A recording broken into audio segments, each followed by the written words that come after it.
All right, so happy 2024. Today's a new year, new day, new week. New week, new day, new year. Fantastic. So I hope 2024 is going to be everything that you wish for.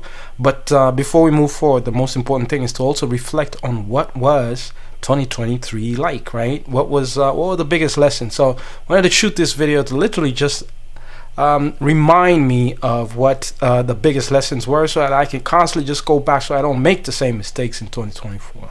Right? I would say there was three major lessons, not mistakes. I won't say mistakes, but major lessons that I actually gathered from 2023. It was a year of lessons, a really huge learning curve, right? And I would say this is through interaction with different people, situations that came up in 2023, and just a continuous quest to actually improve, to be a better human being, better health, better financially, better friend, better brother, better everything, right? And so here are some of my, actually there's plenty of lessons, but I've actually narrowed them down to three major lessons. The first major lesson that I actually learned in 2023 was philosophy is your destiny, right? Philosophy is your destiny, meaning philosophy is what literally just guides us in everything we do, right? So a lot of times I noticed myself, like, if I wanted to do something, the first default was, it wasn't about like, who am I as an individual. My first natural default was to go to the how to, the instruction. How do I do this? How do I do this, right? And in fact, I noticed that a lot of times I would actually do a lot of reading, I would acquire a lot of knowledge, but still not get the thing done, right? Still not rectify the thing done. Then just took a step back and started pondering, like, is it really the instruction that's the challenge, right? Is it the instruction? Is it implementation of the instruction that's the challenge, right?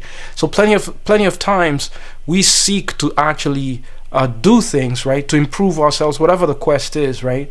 But we don't take a step back and ask, is our philosophy in the right place? And philosophy is this whole package of your belief system, think of it like your standard operating procedure, right? Like who you are as an individual, your morals, what you stand for, what you stand against, your beliefs, your behavior, your identity. All those things are equally as important as the instruction, right? So plenty of times by default we rush, we think the only reason something is lacking, or the only reason that we haven't done something, is because we lack the instruction, or we lack the knowledge, right? But in 2023, I noticed that was far from the truth, right? And it's not just about the knowledge. Like, you can have all the knowledge that you want to, right, within a specific goal, right? But if you don't have the right philosophy to go with the knowledge, and it's not just mindset, right? Because mindset is just a state of mind, like, hey, you have the right mindset. But it's more than mindset. I encapsulate it all into what we call philosophy. I think philosophy is our morals, our beliefs, our history, our bringing up as the environment. So all those encapsulated together is what determines our philosophy. It's literally what determines what things get done, right? So it was a huge learning lesson. I noticed that there was certain goals that I was actually pursuing that I came short of, right? And one of the biggest challenges of why I thought it was, I need to get more knowledge, and I constantly went on seeking more knowledge and more knowledge and more knowledge, right? Then I came to realize that it wasn't really knowledge that I was lacking. I had like more than enough knowledge, right? For the person who was going to be the beneficiary for what I was actually looking to do, I had more than enough knowledge and experience. But my biggest challenge, to be honest, was my philosophy. My philosophy I didn't have the identity of a person who is actually an implementer. I had the identity of a person who's a consumer, right? And those are two different identities, right? And it's very hard to find the balance, right? If you have that identity of consumption, it's very hard for you to be a creator, right? Because you have that identity. So what do you need to do? It's not to go find out more of instruction, right, or more knowledge, right? It's just to see, how can I upgrade my philosophy. So that, I would say, that was the number one big lesson for me for 2023. All right, lesson number two. Lesson number two was all about simplicity. Right, it's all about simplicity, and what I came to realize is that simplicity is discipline. Right, it's a very simple term, very easy to remember, but simplicity is discipline. And what that literally means is that in 2023, I noticed that there was always an opportunity to complicate things. Always. Like, you could take something so simple as just even boiling an egg, and you can go in and overcomplicate it until at the end you don't even know what the outcome is. Like, you don't even know that you're really boiling an egg, right? Because you can go into, the temperature at which water boils, are there salts, how pure is the water? Like, you can literally go into so many different tangents and overcomplicate something as simple as just boiling an egg, right? So simplicity comes from discipline, and discipline is being true to the outcome or to the quest of what it is that you really want to do, right? It's not to impress upon anyone. It's not to try and look smart or look, even though people have all different reasons why they do things, but at the core of it, if you can actually remember that simplicity is discipline, because it takes as much discipline to overcomplicate something as it takes to simplify something, right? And if your goal is to actually solve a problem, because at the end you have to ask yourself the fundamental question, right? Is your goal to actually solve a problem or to impress someone? If your goal is to impress someone, then hey, overcomplicate it more than you can believe. Go ahead and overcomplicate the whole aspect of the activity that you're doing. But if your goal is to literally solve the problem, your number one job is to ask, are you disciplined enough to stick to that goal? And when you stick to that goal, simplicity becomes more of a byproduct, right? So that was a huge lesson, because hey, we all know, hey, there's the easy way of doing things, right? The obvious way of doing things, and then there's always the complicated way of doing things, right? But the complicated way of doing things probably makes us feel more relevant, right? And that's why it becomes an option, right? It makes us feel more relevant. It makes us feel more fulfilled. It probably, probably also, it butters up the ego, right? So there's all these reasons why you want to actually do something and complicate something over just taking the obvious route. And a lot of times, ask yourself, is this the obvious route? Great book that I've read to literally remind me of this is Obvious Adams, right? Obvious Adams. All he did was just go in and do the obvious thing. And plenty of times the obvious thing comes from discipline. Because when we actually embark on activities that are simplified because of discipline, sometimes there could be consequences, right? There could be consequences whereby it may not be, funding may be cut because you took the obvious route, or it may put the risk at other people, coming to the realization that, the whole time they're overcomplicating things, and so positions could be deemed irrelevant, right? But the key thing is, I think it's honesty, and that's where honesty comes in. Honesty of, hey, why do we want to simplify? First of all, you answered 3 really great questions, and these questions really help to actually become disciplined when it comes to activities, any activity. So the first question, I literally started defaulting to these 3 questions. One, does it have to be done?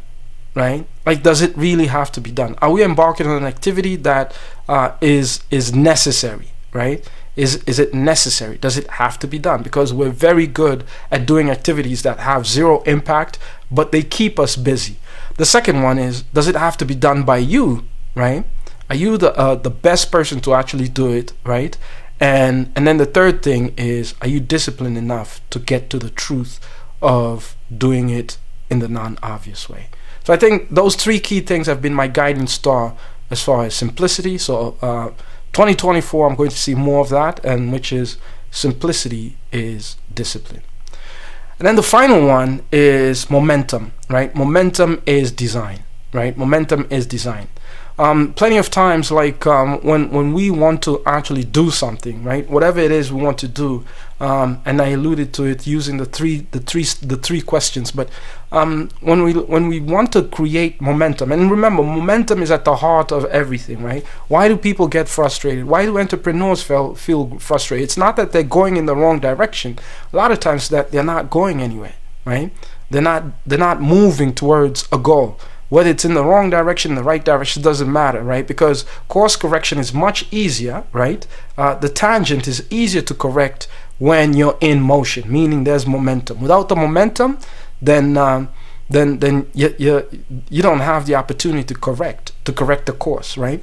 So 2023, I actually realized that one of the big challenges that I had was I was actually doing things for the sake of momentum rather than for the sake of designing the momentum, designing for the momentum, right? So there's designing for the momentum, and then there's design for the outcome. Plenty of times we don't factor in to design for the momentum, and that's why you find that, hey, we may be designing for the outcome, which includes willpower, which includes focus on the goal and all these things, right? But we haven't really designed for the momentum. And to design for the momentum means you curate for the environment, right? You make sure that the environment is also designed to help you actually move forward. So I'll give you a pretty good example.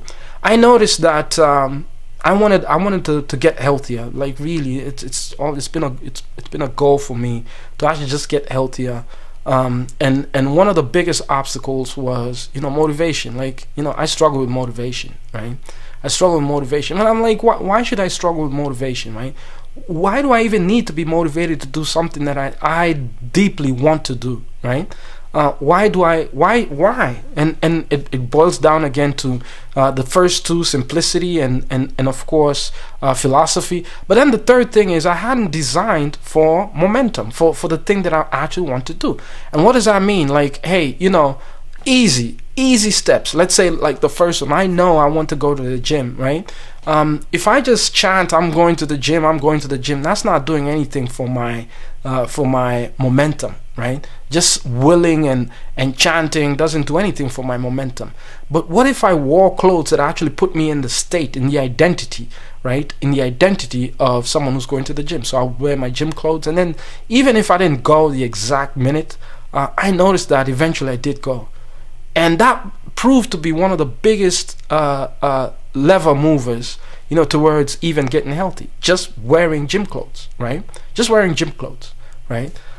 So when we design, the first thing is, and this is behaviorally, a lot of times we don't even factor in behavior of the person. Who is the person who's going to be doing the task? If we don't factor the behavior, then boom, right there we get the obstacle.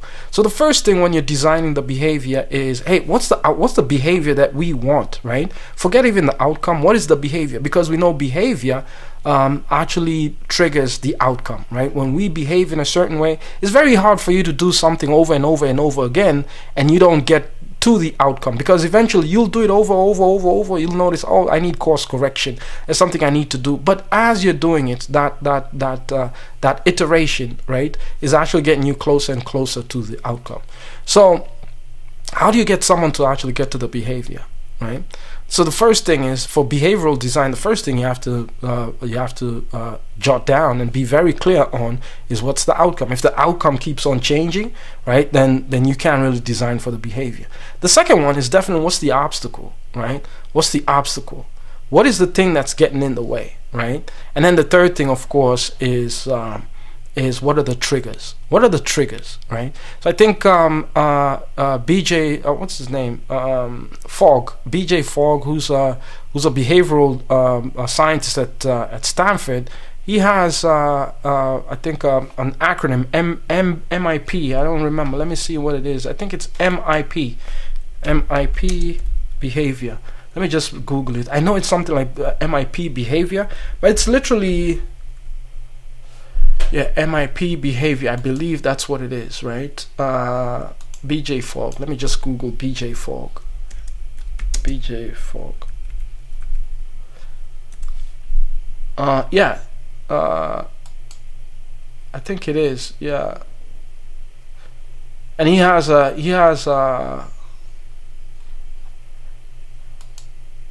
is it MIP or MPI? I think it's MPI. BJ Fogg behavioral model PDF. There's literally three things in yeah, motivation. You need your motivation. You need your triggers, right? Yeah, motivation. He calls so the FBM. He calls it the FBM, but it's literally three things. You need your motivation. You need your triggers, and you definitely need to be very clear on the outcome, right? So it's something to that nature, you know. But in a nutshell, like, you need those three things, and that's how you design for Persuasive Experience Automated Structure. Yeah, MIP. I think it stands for Mass Interpersonal Persuasion, something like that. But you could Google it. Just Google BJ Fogg and behavioral model, right? Behavioral model. Yeah. So when we design for the behavioral model, then momentum becomes inevitable. But if you design for the outcome, you know, that becomes a stumbling block. So for 2024, I'm literally just going to focus more on those three things and really go deep, right? One is, what's my philosophy, right? What's the philosophy behind any activity? If I want to do an activity, the first thing is not the activity or the actions needed, it's the philosophy behind the actions, right? The second one is the simplification model, which is all about discipline. And then the third one is, have we designed for momentum? Wish you all the best. Happy 2024. Take care. It's been a pleasure making this video for you. Cheers.